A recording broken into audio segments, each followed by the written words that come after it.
There he is. What's up, dude? Good, man. Can you hear me? Yeah, I can hear you fine. How you doing? Not too bad. Skip tutorial. Are we recording? We are. Lovely. Sorry. Nice and fresh. Sorry, say again? Looking nice and fresh. Yeah, ditto, sir. You're looking good. Take this off. How you doing, man? Doing lovely, man. Thank you. I'm just looking you up right here. Now, I was thinking since today's going to be a little bit shorter. Yeah. I had one plan, which is essentially the maths of selling a product or service, which is something I've come up with. Essentially, it's how to turn, it's a bit of a cheesy thing of how to turn a lead into a deal. So switch the L and the D around. Nice. But that is, I don't think we're going to be able to cover all of the aspects of that session. So I think we should just focus on urgency, which is a huge one. Okay. I think a lot of people get this wrong. I think it's something that most companies struggle with because they don't have a kind of like a clear urgency plan or a product and or service that actually promotes a clear urgency, either story or statement or a situation overall. And for us, I mean, I think we are lucky in that we get so much inbound kind of traffic and requests that, or so many rather requests that we are,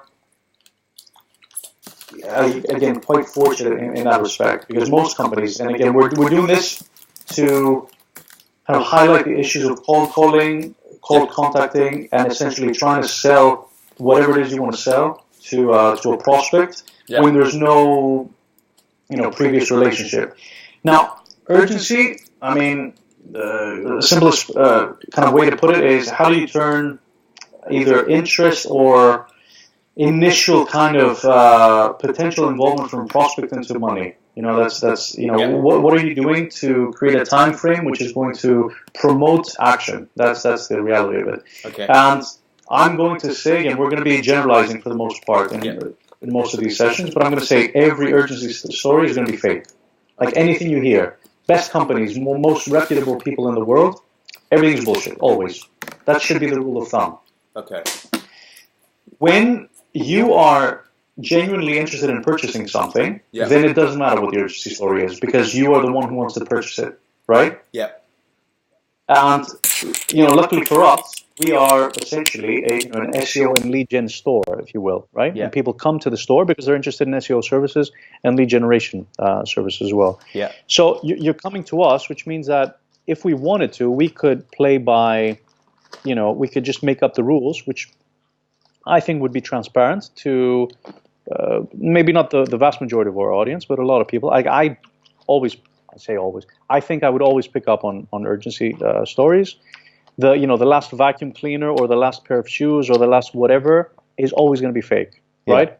So you either have to be super intelligent about the story you create, which is essentially in a way, in a lot of ways, deceiving your audience. Okay. And part of sales, and I think a reason why salespeople and the kind of the salesman has the bad rap is because you are in a way kind of tricking somebody into giving you money sooner, or sooner rather than later, or either kind of convincing them to pay you and buy your product and or service when they didn't 100% want to, right? But when you walk into the Apple store, it doesn't really matter what they say, because you're walking into the Apple store. They can just throw at you any story. It doesn't matter. Yeah. They can be lying through their teeth, but you still want to buy the product because you're going into their store. Yeah. Right? Yeah, makes complete sense.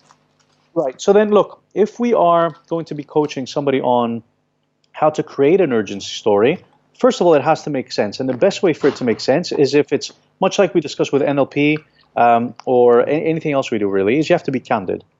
So when you receive a newsletter with, tomorrow's the last day to sign up, you always have to question, okay, so why is it the last day? Yeah.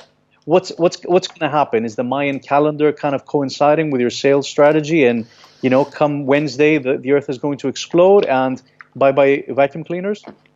Why is tomorrow the last day? Why do we have this offer that ends in August? What happens in September? Yeah. We want to get rid of all of the, no, you don't. It's a lie. And it's a lie because it works. And no matter who you are, you use it to an extent, and it's going to work to an extent. But how many emails do you get with sign up last thing or sign up today and you get this discount? Yeah. The reality is, if you like the product and service, you're going to sign up knowing very well that, okay, this is bullshit. This is how much it would have cost me anyway. Yeah. Yeah. Right? But you know what? This is a nice little thing. I think this is worth my money. So I'm going to put aside the fact that this person's trying to bullshit me. It's kind of like a known thing. It's like, okay, yeah, buy today, get one free. Why am I getting one today? What happened? Did the factory make a mistake and create double the amount you needed and just gifted them to you? Yeah. And you felt, you know what? I'm such a nice guy. I'm just going to give them away. Yeah. No. It's because you've made your sales predictions and you have your revenue predictions. And you say, you know what? This is how much I want to make, or this is how much I want to sell by the end of August for whatever reason, because I have to keep my boss happy, because I have to keep my shareholders happy, because I want to feed my cat, whatever the case, it doesn't matter. Yeah. Right? Yeah. What about stuff like Black Friday or Cyber Monday and things like that, though, where people would say, oh, it's based upon like a national calendar event type of thing? I mean, So what is it? What is a national calendar event? What is it? Well, you know, they do the tech deals on like, oh, it's Black Friday, so we're having our annual deal or whatever it might be. I mean, I guess that a company can determine when they want to have a promotion of any kind, so therefore it's bullshit to the degree that it's in a company. You know what? These are semantics. I don't really care. Let's talk about our case. What is the urgency story in the instance of Pearl Lemon? Because a lot of people developing it, I find it. Yeah, what could be an urgency story for Pearl Lemon? Because I find it difficult to offer anything as an SEO agency that's like urgency led and believable. Of course. And that part, yeah. Absolutely, and that's the Black Friday, Cyber Monday is a great example of it. Whatever the case may be, it's Christmas, it's whatever it is. It's understood that this is when the holiday is. It's understood that this is, so it's kind of a bit of, it's become a rule, right? But it's, in reality, there's nothing there. It's companies creating it. Yeah. Or industries, or the whole marketplace is creating it. For us, again, the positive thing about us is when somebody comes to you, we always say, listen, when do you want to start? What do we ask? One of our major questions, like on the closing part of the conversation, is when are you looking to start? And people who come to you because they need the new iPhone or they need the whatever, they come to you because they say, you know what, I need to start ranking better. I need more leads. I'm not selling enough. Yeah. So I want to get started now. So it's not, again, there are a lot of companies and a lot of kind of industries, verticals, whatever you want to call them, that are in the fortunate position of not having to create one in the first place. What you can then do is always be honest with, listen, say for instance, you want to have a price drop because you can afford to either allocate part of the workload to an intern, or you can remove the leather seats from the car. So legitimately give somebody a little bit less value and drop the price, because we still need to pay our people, right? Yeah. So if you can say, listen, for me, I want to ensure that my company gets more revenue. I'm going to be open with you. If I get revenue today and it's at 80% of the revenue I can potentially get in 2 months' time, I will get 80% from you today as long as I can afford to offer you less value. Are you cool with getting a little bit less value to get a better price? Fine. Well, then listen, do it today. Otherwise, I'm not comfortable speaking about it internally or giving you this deal. Why? Because to me, it makes a difference whether or not we get this revenue right now or we get it in 2 months. Not because we have a flash sale, a pop-up store, or whatever.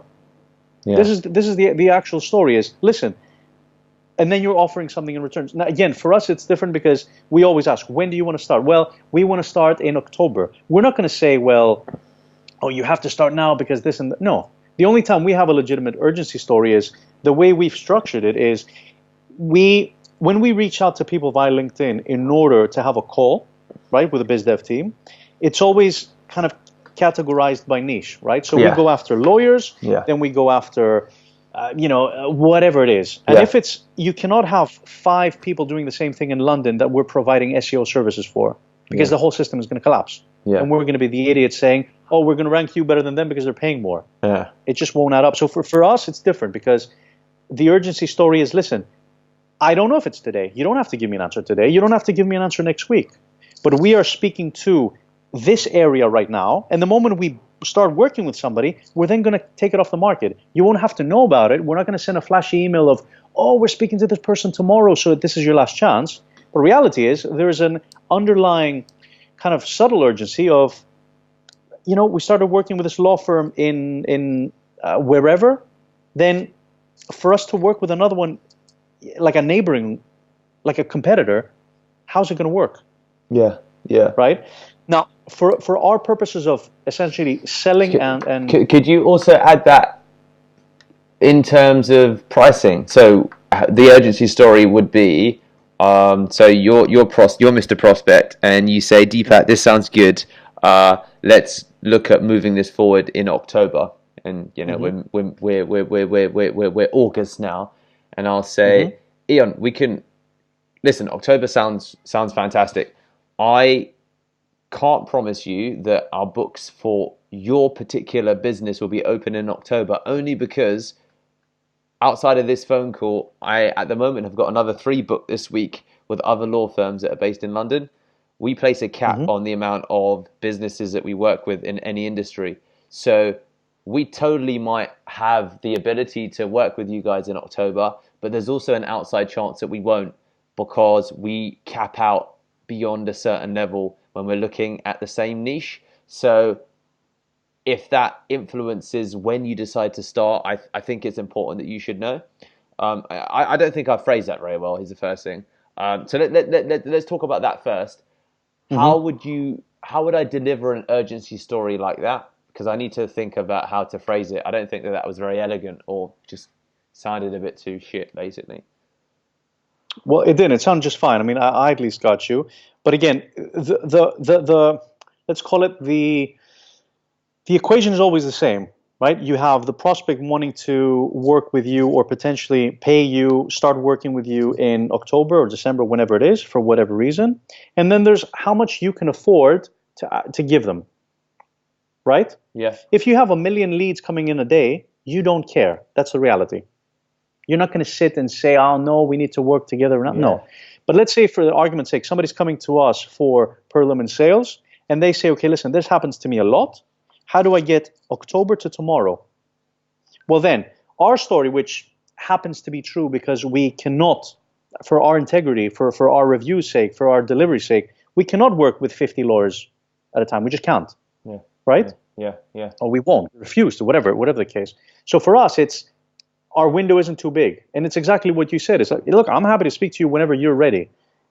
If at the time we can actually deliver, fantastic. But look, if we can't, we can, then that's it. Okay. What I know 100% is that right now this is not a priority for you. So, and no matter what, and this is like the safest, easiest thing to do. The takeaway has a lot of benefits. One is you can gauge interest, but you can also show that, listen, I don't want to be the pushy guy of, I'm going to be on top of your head, behind your back, breathing down your neck of, I need to know right now. Look, I want to work with somebody right now, which is why we reached out to you via LinkedIn, which is why you scheduled a call, which is why I'm discussing with you the potential of actually working together. It's clear that this is not a priority. It's August. You're talking about October. No matter what happens, you have my details. I have yours. I'll send you a quick, if you don't have them, or just you want my number, fantastic. I'll just send you a quick email so we can stay in touch. Let's leave it for now, because realistically, we're not going to speak every day until October to see what you guys want to do, right? And by then, maybe you realize, SEO is not that much of a priority anyway. I think, so that you don't waste any time. I don't spend any time unnecessarily on this. We leave it. And then if and when something comes up in the future and there's genuine interest from your end and you feel like, this is a priority, I'll be more than happy to help, as long as we have the capacity to do so in your area. Simple as that. And it's an honest, it's like, who's going to say what to that? Yeah. Well, okay. So that, let me try it again then. So you're Mr. Prospect. You say, okay, Deepak, let's check in. Let's look at moving this forward again in October. So then I say, listen, October sounds fantastic. Whether we start today or whether we start in October, I guess fundamentally in terms of the delivery and the service that you'll receive, it makes no difference. They're both going to be excellent.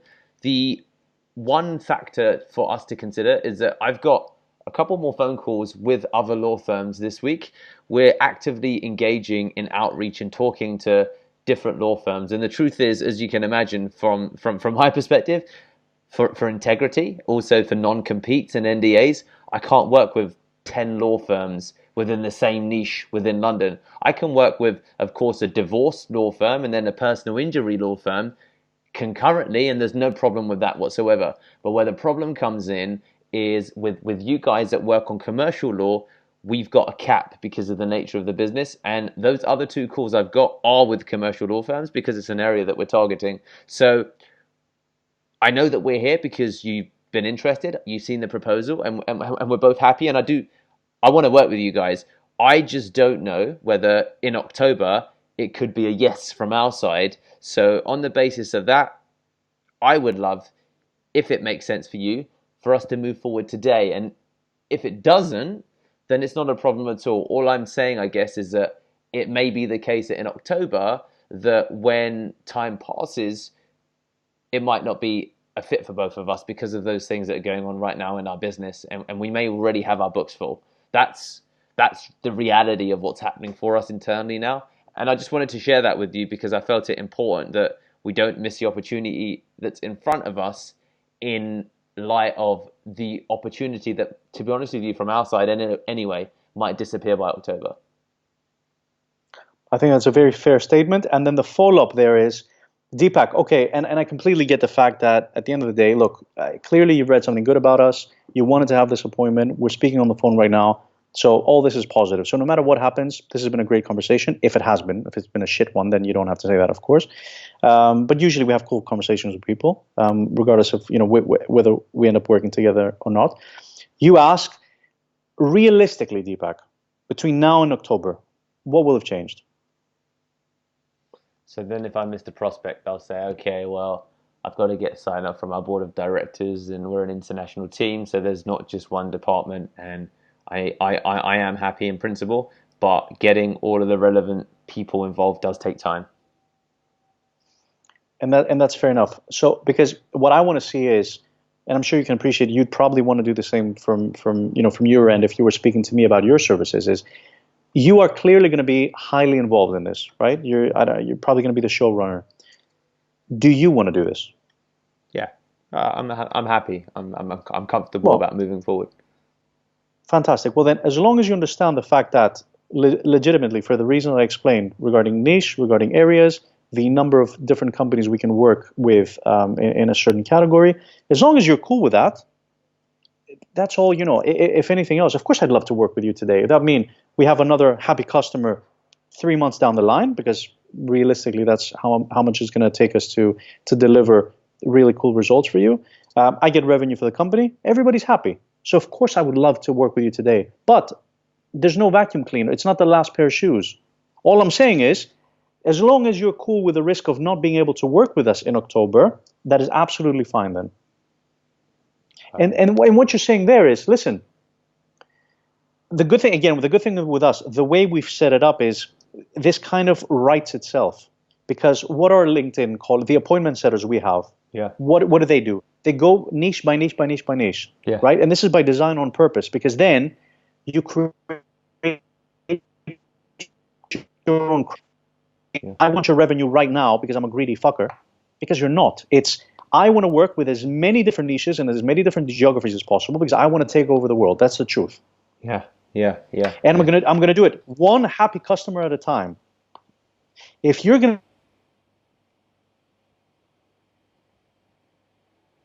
it's absolutely fine. And the good thing is, again, is because we're targeting niche per niche per niche per niche, area per area per area per area, we really do have these calls. Can we also then build an urgency story based upon right now, for example, our prices on average have increased once every 3 to 4 months? But will people assume that's bullshit when I say, look, even that's a reality, I'm assuming people will just think that's a sales tactic, so I shouldn't use it anyway. Exactly. Okay. And it's not to say that you shouldn't use it, but you have to appreciate the fact that most experienced business people will have done sales at some point. And the trick with sales is that you have to trust the person you're dealing with and know that, you know what, I know that there's some sort of gimmick here. I understand it. It's part of sales. It's the same as, tell me a thing you bought recently that you actually wanted to buy. I bought a lean mean grilling machine. One of those grills for cooking meat on. Fantastic. Do you remember how much it cost? Exactly. I think about 60 pounds. 60. Yeah, 60. Is there a chance that it was 59.99 or 59.90? Yeah, 59.99. Yeah. Fantastic. So these people made a good grill. Are you happy with it? Yeah, I'm happy with the Right. grill. Why did they psychologically price it at just under 60? Because they wanted to steal your money and they hate you? No, it felt like a deal somehow. Exactly, because what they do is it's just a done thing. You understand. You walk into the store and say, "Oh, this is a nice shirt," and it's not it's not 50 pounds. It's 40 because you don't see the 5 in the front of it. Yeah. It doesn't mean that the lean green mean machines are looking to. Oh, do you know what, this Deepak guy? Oh, he's we're taking all of his money. It's just what is done, and people should appreciate. It's a little bit of a come on, grow up. Of course, there's going to be something there. And everybody's going to have some sort of something because we're not a charity. Even charities use it. Yeah. We are nice people, but we're not I'll give you the service for free nice. Yeah. And people need to understand this, and you need to be able to tell these people, because that breaks down the barriers of course I want your money. What do you think we're doing this for? But I don't want to steal your money. I don't want to take your money and give you nothing in return. I know that I can deliver, which is why we're targeting law firms in the first place. Yeah. We wouldn't be targeting, mom and papa fish and chips, tiny little stores that don't have any money, because that would be, okay, I'm looking to take your SEO money. You don't even have a website. What am I doing here? Yeah. Yeah. That is bullshit. Okay. Right? Okay. But pitching the Tesco's of the world to better rank them or get them better corporate leads or whatever, it's all sales, no matter what you do. The good thing with having a strategy that allows for the urgency story to write itself is that there's no bullshit. And the bullshit is so minimal, if it exists, that it doesn't really matter. It doesn't, it's like, okay, I know that this is 60 pounds, man. What's 59.99? What is this bullshit? I know it's 60. But because you know it's 60, you're spending 60 in your mind. So when you get the P back and you leave it in the thing, or whatever, you put it in the jar, it was part of the agreement. It was part of the understanding that you had with the vendor. I like it. I dig it. Thanks, man. Now, the big thing, though, is how do we help the companies which, for better or for worse, need an urgency story? I forgot I didn't realize I have a call at 10 past 12, actually, so let's go for another 7 minutes. And then, sure. So please continue. Yeah, so the big one is, how do you help the companies who come to us with, thanks for the leads, thanks for the SEO, we're trying to sell this product, we're not doing great because we're not getting enough responses from our cold emails. And the cold emails are buy now, get one free, sign up today, and then there's ridiculous price drops. There are things that are just unrealistic, like across the board. Things that you're saying, how can you afford to be selling something for £200 and now it's $67.99? So what, either your margins before were ridiculous, you were never selling it for that long, for that much. It's the same as you watch a YouTuber, you listen to a podcast and say, oh, do you know what? I get this question emailed to me all the time, hundreds of times a week. No, you don't, you fucker. You're lying. Unless you're Joe Rogan, or unless you're at a level where you're the apples of the world and you get the people coming to you, no, you don't get this question asked a million times. Yeah. Oh, I get this question hundreds of times a week. No, it's the 3 print screen grabs that you actually put on the video that asked it. That's it. You just want to make a video about it. Yeah. That's it. Yeah. Of course, I agree. Okay. And now, sorry, quick answer to your question about the price drops. If it's very normal for you to keep bettering yourself, bettering your service, your return to the customer, and then upping your price. It's only realistic. Maybe it's a small increment at the time. Maybe it's yearly. A cool thing with this is if you legitimately up your prices, if you keep the same price structure for an existing client who's looking to renew, somebody who you're looking to keep happy, then you should be able to take that hit in order to retain business from somebody who's happy with you already. In that case, it's legitimate. It makes a lot of sense. I'm a big fan of that. Okay. Say, for instance, we do something for 5K, and next year we realize that, you know what, this is actually worth 5.5 right now, for whatever reason. Yeah. If somebody's already doing it with you for 5, you shouldn't go back to them and say, oh, do you know what? We're so good, you have to pay us more now. Yeah. Because that's a little bit like saying, I'm giving you an option to say no right now and leave me. But hey, please appreciate the fact that this guy's paying 5.5. He is going to know, though, I'm not tricking anybody, he's going to know why this is more expensive now, because you're getting on board right now. You didn't get it back then when you got it. Yeah. And next year, when it goes up to 6, he's also going to be on 5.5.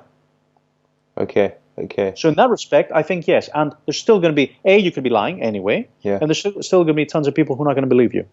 Yeah. Because I think everything has been abused to death. And everything has been like, oh, it's just so commonplace that you see something, you see, this is bullshit, this is bullshit, this is bullshit, that's bullshit. I walk around here in anywhere, Barcelona, anywhere you go, and they have like liquidation signs up. Okay. Oh, we're selling off the stock, so it's this much.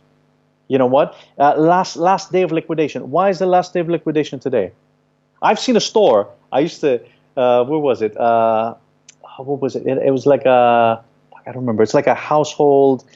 They had like house stuff, like decoration stuff and whatever. Okay. They had a last sale thing for about 3 months. Oh really? It was. Oh, we're selling everything today. Last day, last chance. But it worked because people still bought, because you know what they thought? You know what? This is bullshit. But the prices are better, so I'm going to take advantage of it. Yeah. Of course. You know, makes a lot of sense. So as long as you can kind of afford to have the prospect know, okay, Deepak's bullshitting me, Eon's bullshitting me. Are there any other urgency stories we could use? We've got one. Is there anything else that you think that serves our use case? Of course. Look, for us, again, it's a little bit different in that we really do have people who go out finding people based on the category needs. So it's created on its own. Yeah. But then if you have price drop, you can have if natural urgency works really well a lot of the times. Stores do it a lot with, let's say, Christmas or some sort of holiday, Black Friday, whatever it is. So you have a set day and you have a story behind why that day. Okay. Right? Okay. For us, say for instance, August could be a little bit slower, or for whatever reason, somebody. So can I use stuff like that? If they say, look, if we do it today, it's, I don't know, 2.5, and in October it'll be 3. But Deepak, why would it be 3? I'd be like, because August is a little bit slower, and we'll take on business, and we're a bit more flexible with, what our usual rate is. It won't be the same in October. Seasonally, I can tell you that for a fact. And of course, we're here now, and I'm talking to you now, and I don't know what's going to happen in October. I don't know where you'll be. I don't know where, I don't know where you'll be. I believe I know where I'll be, but anything can happen. This is life, right? So that's why 2.5 now, and that's also why it wouldn't be 2.5 in October, irrespective of what changed, because business for us as industry is bigger in October. So there's just far less flexibility on the rates. Can you say stuff like that? Right. So what you're saying to me is that I should really only do anything with you in August. I'm saying that it's August now. If you can afford to wait for a year, then I don't know if SEO is even the right thing for you, to be honest with you, because it's kind of a different question. But as we're here now, and I want you to get the rate that makes sense for you, and I want, of course, us to move forward on the business today, then yeah, that's why I think we should do it now. Okay. I mean, that very well could work, of course. What you also have to keep in mind is how much is everybody paying, and why is this person getting a special treatment? If you want to be like super genuine about everything, it's like, what is it that you can afford to do? Why is now, okay, it's slower, but that also means that anybody who bought from you in March made a mistake, essentially. Without them knowing, they should have waited a few months. Is that the question that I might have to answer, you mean? I would ask it. Yeah, sure. No, hey, listen, I totally understand. And I think that everybody's timeline is a bit different. Have there been some businesses that could have waited from March to August? Possibly. Is this, as it stands today, going to be the same thing we do every year? Then yeah, there'll probably be some degree of flexibility, but I couldn't even tell you if our baseline rate at 2.5 would even be the same next summer, because we're still growing and we're still building the actual core client base. So seasonally, August is definitely quieter, but it doesn't mean, and there's some level for deal, but someone who came in March 2017, it doesn't mean then if they came in at August 2017, they may have got a better deal. It's because here and now, I can tell you, as it stands, it's quieter than it was, for example, in July. But the business is young. We've been going 2 years. In 4 years, there may be no level for seasonality because we'll have a core client base. So I could just speak about today that as it stands, we are still young enough where it makes sense for us to drop our rates slightly in August. Next year, it might change because we are growing. Because you need to jump on a call, I'll say this. First of all, that was great. Look, the only reason we're doing this is me, you're the prospect. The only reason we're doing this is because, look, it is August at the end of the day. I'd be lying to you if I told you that September is exactly the same as August, and you'd know I'd be lying to you. What we discussed, that this is a hit that I'm comfortable taking. I'm the founder. I can do this if I want to. We said that we always suggest that people stick with us for 6 months, but we don't tie anybody down. So I'm not going to contractually bind you to say, you know what, you have to work with me for 6 months straight, because maybe post month 4 you're still happy with us, but you have changes internally. You need to reallocate budget, and then what kind of an asshole would I be saying, oh no, I don't care. You need to pay me for the SEO work that you don't want right now. How would we continue getting good reviews? So we've decided to do the following: you stick with us for 4 months, and I will take a hit on the price, because I will very well know that I will have continuous revenue for the next 4 months, 5 months, 6 months, whatever you want to do. So is this fantastic for me? No. But is the fact that I will know that I have secure revenue for the next 3, 4, 5, 6 months? Yes. Okay. Now, given the fact that it is a seasonal thing, let's be fair, and it has nothing to do, I'm not giving you a Christmas present. Things are, we get 10% less business in August than we do in September. 15, 20, whatever the actual numbers are, whatever you want to share. So I'm happy to do this. 2.5, let's take it down to 2.2. Would that work for you? And then you can play around. If I could do this, and that's the conditional one. Listen, August, I do not bind people down, but if I were to bind you down, I would have more wiggle room. Yeah, as you can appreciate, because you do this for 2.5 now, and then you stop after a month because I'm not forcing you to continue. I take a bigger hit. But if you do this for 6 months, then I also win. So in the long run, I know how to allocate the money if I know that I'm going to have you for 6 months, and I'm going to be able to spread out the tasks accordingly and use different people within the team, right? Okay. But if you tell me I'm going to do 2.5 for 1 month and I'm out, you see where I'm coming from? Yeah. That's also dude, also a legitimate one. I have to go right now. The call's now. But dude, fantastic. This is great. I learned a lot of stuff there. I'm going to watch this video back again, actually, especially the end piece. That was superb. Right. Okay, well then let's continue. Let's do another half hour where we only do examples of the last bit. Where it's like... I just want to go through a ton of examples, basically, so I can lock down different urgency stories. And that's what I want to work on. Because if I've got 4 or 5 I can draw from that sound legitimate and not bullshit, then that's something I want to work to build. Very cool. Well, then you just come up with 3 or 4 that either have come up or you think you would ask, and we'll just focus on those. Perfect. All right, perfect, dude. Gotta go. Thank you, my friend. Ciao, my dude.